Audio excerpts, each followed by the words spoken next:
तुमच्या computer skills upgrade करायच्या आहे? दिशा कम्प्युटर इन्स्टिट्यूट घेऊन आले आहेत महा डिस्काउंट ऑफर। आता कोणताही कोर्स करा फक्त 1800 रुपयांमध्ये। माळेगाव सहकारी साखर कारखान्याच्या निवडणुकीच्या मतदान प्रक्रियेला अवघे 2 दिवस उरले आहेत। खऱ्या अर्थाने माळेगाव सहकारी साखर कारखान्यामध्ये चौरंगी लढत होत आहे। ज्येष्ठ नेते शरद पवार यांच्या नेतृत्वाखाली बळीराजा शेतकरी पॅनेल निवडणूक लढवत आहे। या पॅनेलची प्रचाराची धुरा सांभाळणारे योगेंद्रदादा पवार आपल्यासोबत आहेत। दादा, खऱ्या अर्थाने रात्री बँक उघडी होती असा एक आरोप करण्यात आला। तिथं जे व्हिडिओ आहेत ते देखील मोठ्या प्रमाणात फिरत आहेत, काय सांगा? ते काल रात्रीच हे सगळे व्हिडिओ माझ्यापर्यंत आलेले आणि आरोप नाही आहे, कारण ते आपण बघतोय, तुमच्यापर्यंत पण सगळे व्हिडिओ आले असतील। बँक ती उघडी होतीच रात्री 11:30 वाजेपर्यंत। अमराईचं जे ब्रांच आहे PDCC बँकेचं ते रात्री 11:30 वाजता उघडं होतं आणि बँक उघडी होती। त्याच्या आतमध्ये माळेगाव सहकारी साखर कारखान्याचे सगळे सभासदांची यादी पण तिथं सापडली आहे। हे पण तुमच्या चॅनलने बहुतेक कव्हर केलंय आणि सगळे जे आपले सहकारी संस्था आहेत त्याची पण यादी तिथं सापडली आहे आणि सहकारी संस्थांमध्ये कुणाला कुठले जबाबदारी दिले त्यांचे नाव, नंबर आणि काय काय जबाबदाऱ्या दिलेत हे सगळं तिथं काल रात्री सापडलंय। एकंदरीत हा रात्री जो प्रकार झालाय यावरून काय सिद्ध होते? काय एकमेकीत आरोप प्रत्यारोप देखील होत आहेत, परंतु हा नवीनच प्रकार समोर येतोय। ह्याच्यावरून काय सिद्ध होते, तुम्हाला यावरून काय सांगायचं? नाही, खरं तर हे नवीन अजिबात नाहीये, कारण लोकसभेला पण मला आठवतंय हीच बँक रात्री 12, 1, 2 वाजता उघडी होती, तेव्हा तुम्ही ते कव्हर केलेलं। बहुतेक ब्रांच वेगळा असेल, पण आपली जिल्हा बँकच तेव्हा रात्री उघडी ओपन होती आणि विधानसभेला पण बँका, बारामती बँक असेल, आपली ही जिल्हा बँक असेल, रात्री 1, 2 वाजता ते उघडे आपल्याला म्हणजे आपण ह्याच्या आधी पण बघितलंय। त्याच्यामुळे काही नवीन नाही आहे, पण एखाद्या वेळेस ते सगळ्यांचं लोड वाढला असेल, कामं अधिक असतील, त्याच्यामुळं बँक जास्त वेळ त्यांनी उघडी ठेवली असावी। नाहीतर आपण जेव्हा बँकेत जातो साधारण 9 ते 5 असं ते बँकेचं टायमिंग असतं, आता एखाद्या वेळेस बदललं असेल। सहकार बचाव पॅनेलचे रंजन काका तावरे त्यांनी सांगितले की आम्ही या संदर्भात रिझर्व्ह बँक असेल किंवा मुख्यमंत्र्यांकडे तक्रार करणार आहे। अगदी पोलीस स्टेशन येथे देखील त्यांनी तक्रार दाखल केली असेल। आता ते मी बघितलं व्हिडिओमध्ये, ते तिथं काल रात्री होते आणि ते जर पुढाकार घेत असतील तर मग तो त्यांचा प्रश्न आहे। दादा, एकंदरीत आरोप प्रत्यारोप मोठ्या प्रमाणात होताना दिसत आहेत व अजितदादा पवार आणि खऱ्या अर्थाने चंद्रअण्णा तावरे यांच्यात आरोप प्रत्यारोप होताना दिसत आहेत। एकंदरीत अजितदादांनी नेहमीच भाषणामध्ये वयाचा कुठेतरी उल्लेख होतोय। कसं पाहता की त्यांचं 85 वर्ष वय झालेलं आहे? मी एका बाजूने 11 वर्ष अर्थसंकल्प मांडलेला आहे। 85 वर्षाचं व्यक्ती चांगला कारखाना चालू शकतो का? 11 वेळा अर्थसंकल्प मांडणारा व्यक्ती चांगला कारखाना चालू शकतो असं अजितदादा म्हणाले? नाही, काय एकतर मला कुणावर आरोप करायचे नाही आहेत किंवा त्या दोघांवर बोलण्या इतका मी अजिबातच मोठा नाही आहे। आपण आपल्या प्रचारात कुणावर कधी आरोप केले नाहीत आणि ह्याच्या आधी पण आपण कधी कुणावर आरोप केले नाही, पण ह्या दोघांकडं बँक चालवण्यासाठी संधी होती आणि आज जे काय ते आरोप करतायत एकमेकांवर, त्यांच्याकडं सत्ता होती कारखान्याची, तेव्हा ते त्यांनी करायला पाहिजे होतं। आपला प्रचार चालू आहे, आपण काय कुणावर कुठलेही आरोप करत नाहीये, आपण कुणावर काय बोलत नाहीये। शेवटी सगळ्यांचा तो अधिकार असतो, त्यांचा तो प्रश्न आहे।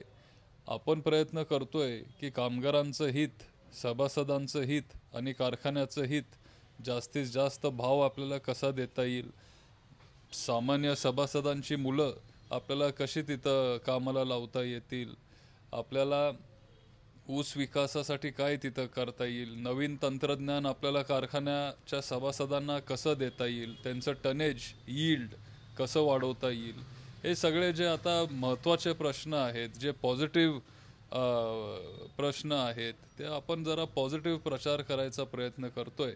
कुणावर आपल्याला म्हणजे खालती खेचून आपल्याला कुठं वरती जायचं नाहीये. शेवटी सभासद ते ठरवतील की त्यांना कुणाला संधी द्यायची आहे.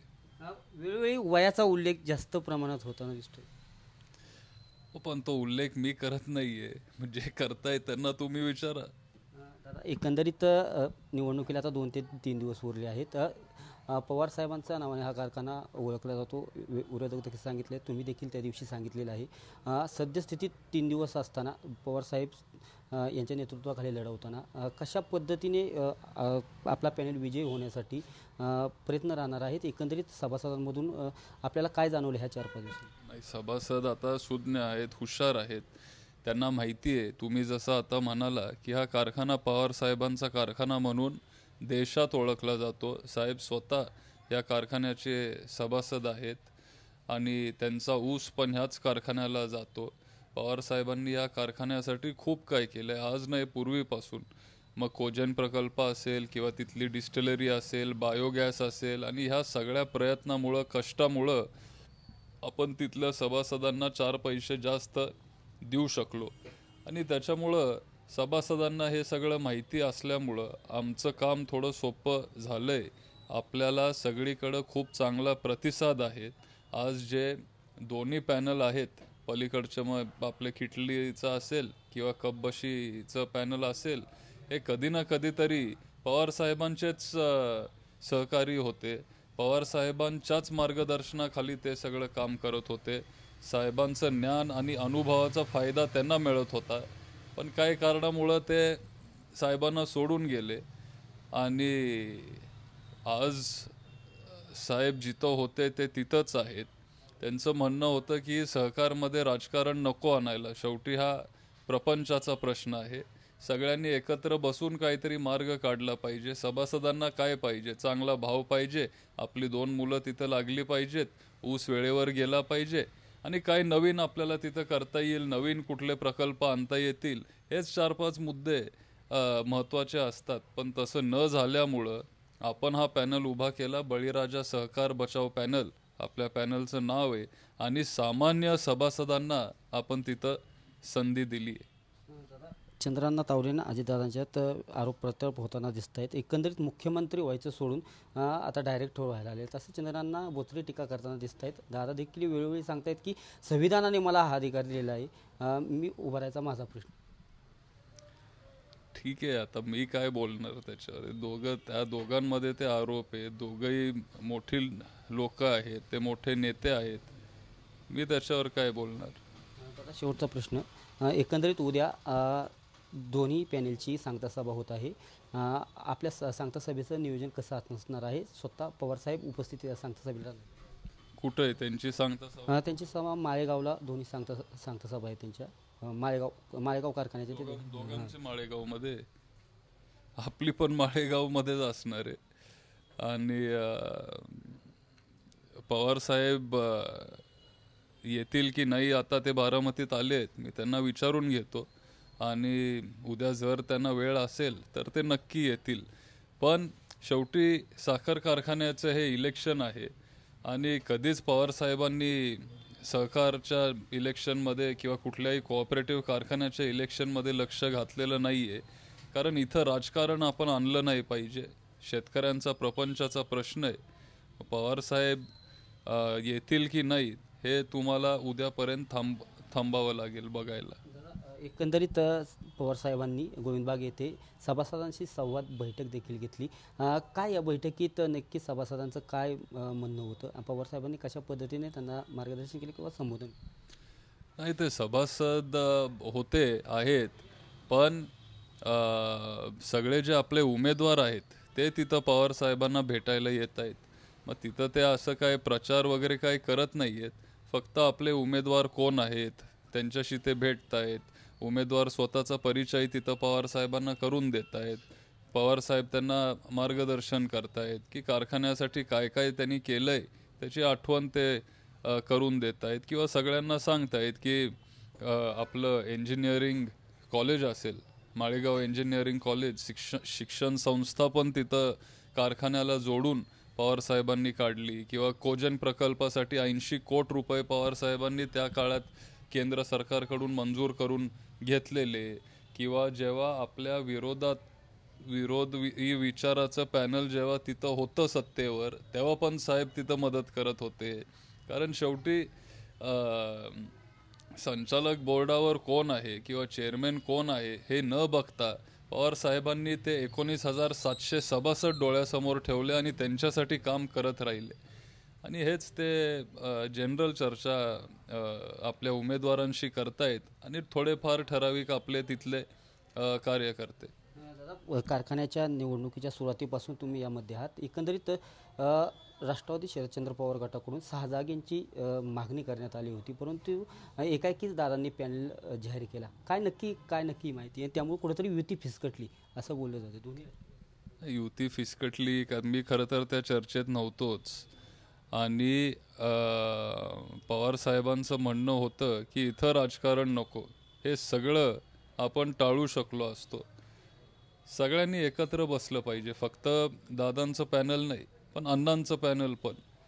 सगळ्यांनी जर एकत्र, जर आपण सगळे शेवटी पवार साहेबांचे कार्यकर्ते होते, आज जरी नसले कधी ना कधीतरी ते पवार साहेबांना मानत होते, पवार साहेबांचं ते ऐकत होते. आणि आपल्याला सगळ्यांना मान्य करावं लागेल की सहकार क्षेत्रामध्ये सगळ्यात जास्त अनुभव आज महाराष्ट्रामध्ये, देशामध्ये जर कुणाचा असेल तर तो साहेबांचा आहे. आणि राजकारण बाजूला ठेवून पवारसाहेबांसोबत बसायला काय हरकत होती? सगळ्यांचे जर काही तिथं उमेदवार घेतले असते तर मग कारखाना आपण उत्तम पद्धतीने सगळ्यांनी मिळून चालवला असता, त्याचा फायदा शेवटी सभासदांनाच झाला असता. पण त्यांची इच्छा तशी नव्हती. आणि पॅनल जेव्हा डिक्लेअर केलं तिथं फार काय सामान्य सभासद नव्हते. आणि त्याच्यामुळं साहेबांना, आम्हाला सगळ्यांना वाटलं की सामान्य सभासदांना आपण तिथं संधी दिली पाहिजे. हे 19,700 सभासदांपैकी फक्त 50-100 सभासद असे जरा उद्योजक असतील किंवा मोठे कॉन्ट्रॅक्टर वगैरे असतील आणि ते जर तिथं नेतृत्व करत असतील तर त्यांना सामान्य शेतकऱ्यांची अडचण कशी समजणार आहे? काही जागा देण्याची तयारी दर्शवली होती का अजितदादा पवार गटाने? तेव्हा खरं तर म्हणजे आपण सगळ्यांशी चर्चा करत होतो आणि तसं आपल्याला होताना दिसलं नाही. त्याच्यामुळं आपल्याला सगळ्यांना आपल्या कार्यकर्त्यांसाठी, सभासदांच्या हितासाठी आपलं पॅनल उभं करावं लागलं.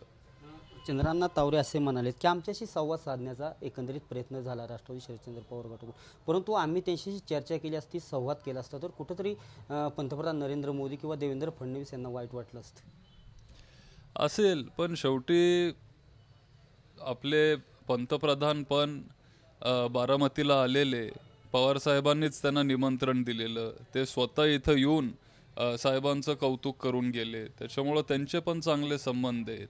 आज ही निवडणूक पक्षाच्या चिन्हावर लढवली जात नाही, शेतकऱ्यांचे पॅनल आहेत सगळे. त्याच्यामुळं आपण ते त्यांना पक्षाला तर हो, पण आपलं तुतारी वाजवणारा माणूस हे आपलं चिन्ह आहे. आज आपल्या चिन्हावर तो माणूस नाही आहे. 24 तारखेला माणूस येईल वाजवायला परत, पण आता फक्त आपलं तुतारी हे चिन्ह आहे.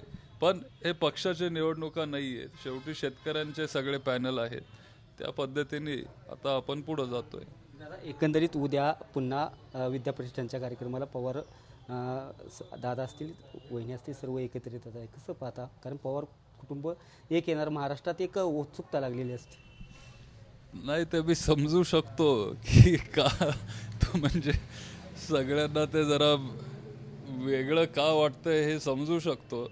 पण शेवटी आपण राजकारण आणि हे जे आपले शिक्षण संस्था आहेत ते आपण वेगळे ठेवलेत.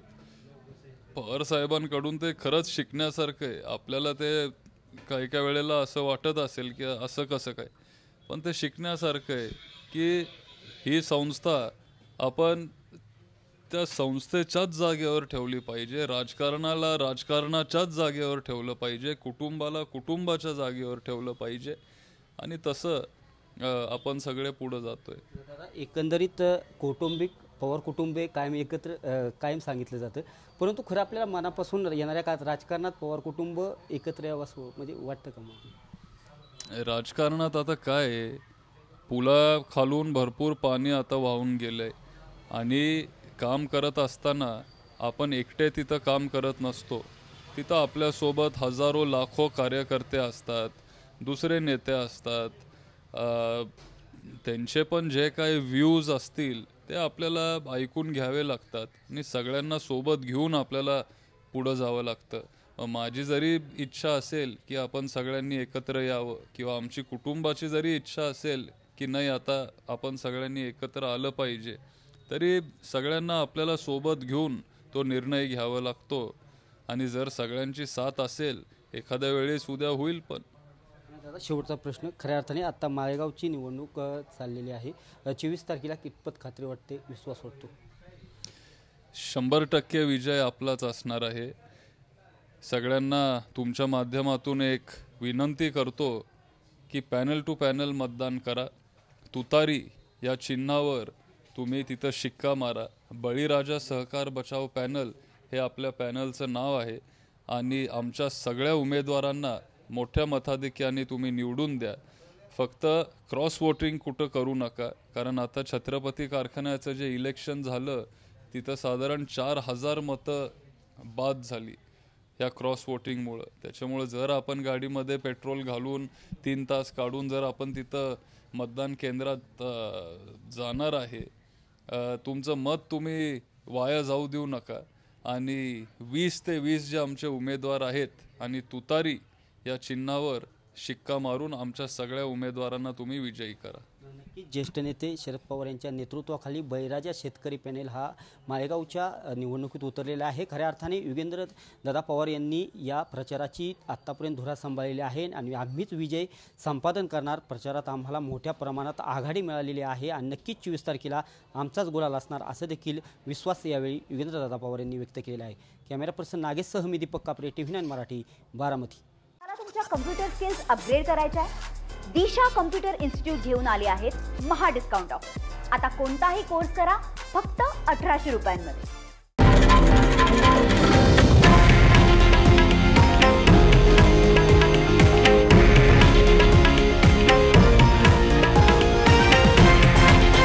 हे आहे देशातील नंबर 1 न्यूज नेटवर्क आणि आपण पाहत आहात TV9 मराठी, एकमेव.